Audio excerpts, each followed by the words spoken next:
నమస్తే. రాష్ట్ర అధికార గేయం జయ జయ హే తెలంగాణ పాట పైన మాత్రం వివాదం కొనసాగుతూనే ఉంది. ఎందుకంటే ఆ పాటకు సంగీతం అందించింది కీరవాణి.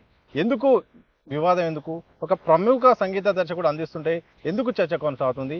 ఇదే అంశంతో మాట్లాడదాం. మనతో పాటు విష్ణు కిషోర్ గారు ఉన్నారు, మ్యూజిక్ డైరెక్టర్.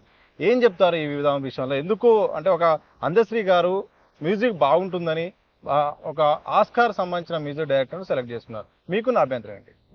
అంటే అభ్యంతరం అనేటటువంటిది కాదు. ఆయన ఆల్రెడీ తెలంగాణలో అనేక ఉద్యమ గీతాలు రాశాడు. ఉద్యమ గీతాలతో పాటు ఆయన ఆల్రెడీ మమేకమై ఉద్యమాల్లో ఉండి అద్భుతమైనటువంటి పాటలు అందించి అసలు అమరవీరులు చనిపోవటానికి కూడా ఆయన పాట ఉపయోగపడ్డది. అంటే ఆ ఆక్రోశము, ఆ ఆవేశము, ఆ పాట మీకు తెలుసు ఆల్రెడీ. ఏది?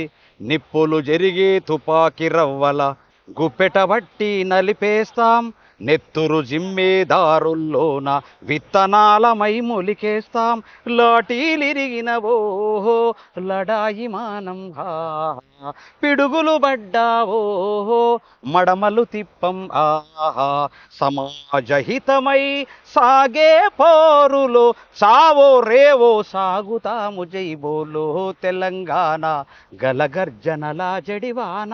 మరి ఈ పాట అద్భుతమైనటువంటి ఉద్యమాన్ని ఉవ్వెత్తున ఎగిసేపడే విధంగా మరి పాట రాసినవు.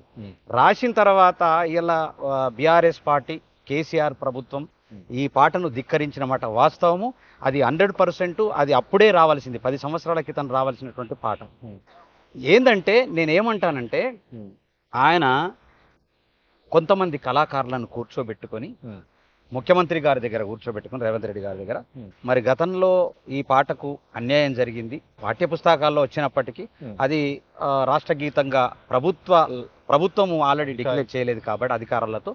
అయితే దాన్ని మరి చేస్తే బాగుంటుందని చర్చించిన తర్వాత దాన్ని ఒకటి డిసిషన్ తీసుకుంటే చాలా బాగుండేది. అది ఏం చేశాడు ఆయన? ఒక్క ఇంటర్వ్యూ ఇయ్యగానే, ముఖ్యమంత్రి గారి దగ్గర కాగానే ఇమ్మీడియట్లీ బయటికి రావాలనేటటువంటి కాన్సెప్ట్ ఒకటి పెట్టుకొని ఆయన కీరవాణి గారి దగ్గర, ఇప్పుడు ఈయన ఏం చేసిర్రు?